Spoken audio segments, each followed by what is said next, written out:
Hi, this is Saamiya Zulfiqar and you're watching Social Sciences. Today we are going to discuss about philosophy of religion. Sigmund Freud, one of the great psychologists of 20th century, wrote that religion is comparable to a childhood neurosis. If this is so, the world is filled with something like 5 billion neurotic individuals. If we look around, we can see that there are roughly 2 billion Christians consisting of Roman Catholics, Protestants, and Orthodox. There are well over a billion Muslims, close to 80% of whom are Sunni and 20% are Shia. And there are over a billion Hindus, roughly 350 million Buddhists, and approximately 350 million adherents of the Chinese traditions, and about 300 million adherents of African traditional religions, and 25 million Sikhs, 14 million Jews, and 7 million Baha'i, 4 million Jains, and the list goes on. So if we have such a variety and there are a huge number of people following a particular type of religion, then we cannot say that it is all about childhood neurosis. It is something more than that. We can see that the religious traditions are not limited to geographic regions. Western religions have migrated east and Eastern religions have traveled west. No doubt religion is ubiquitous.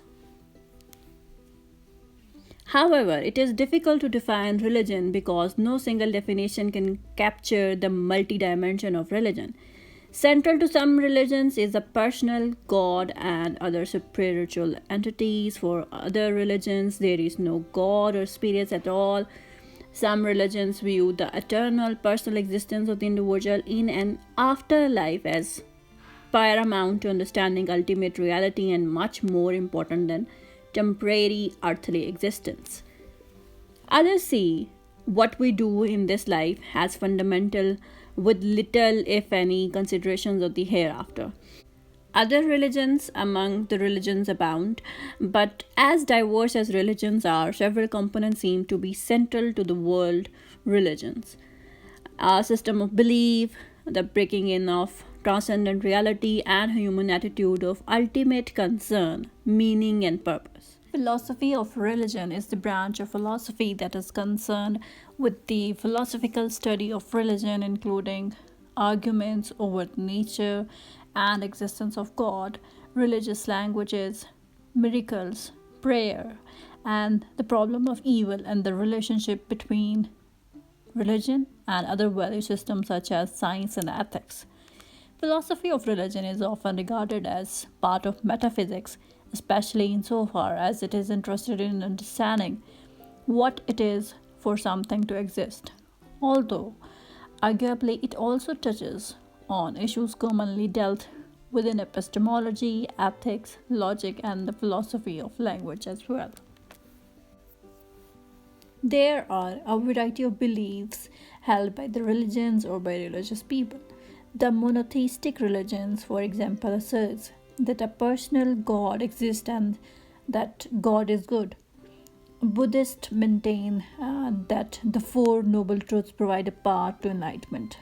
Many Hindus affirm that Brahman is the only and it is the one reality. And Diotists affirm that the Tao is the fundamental process of reality itself, and so on.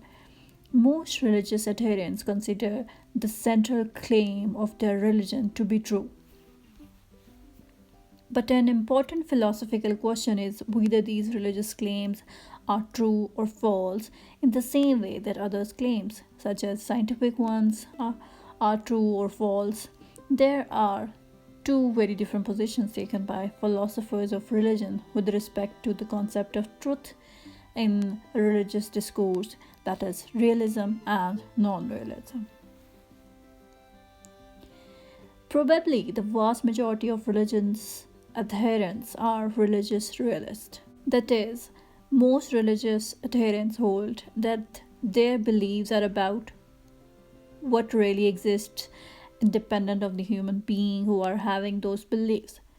Assertions about Allah, for example, or Brahman, or salvation, or moksha, or reincarnation are true if there are actual reference for them.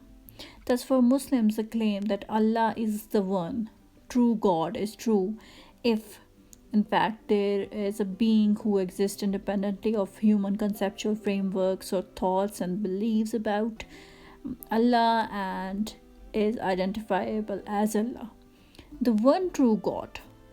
The same holds for adherents of the other religions who are realist.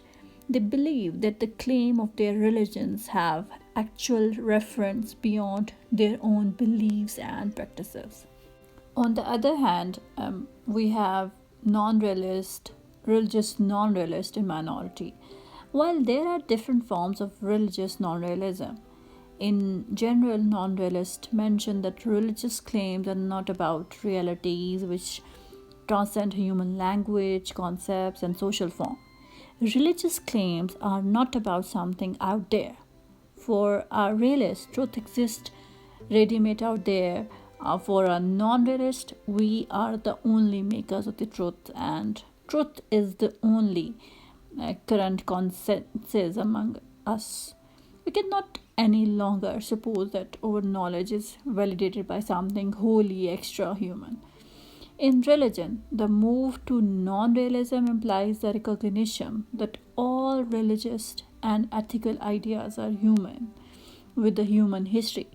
We give up the old metaphysical and cosmological way of understanding religious belief and translate dogma into spirituality.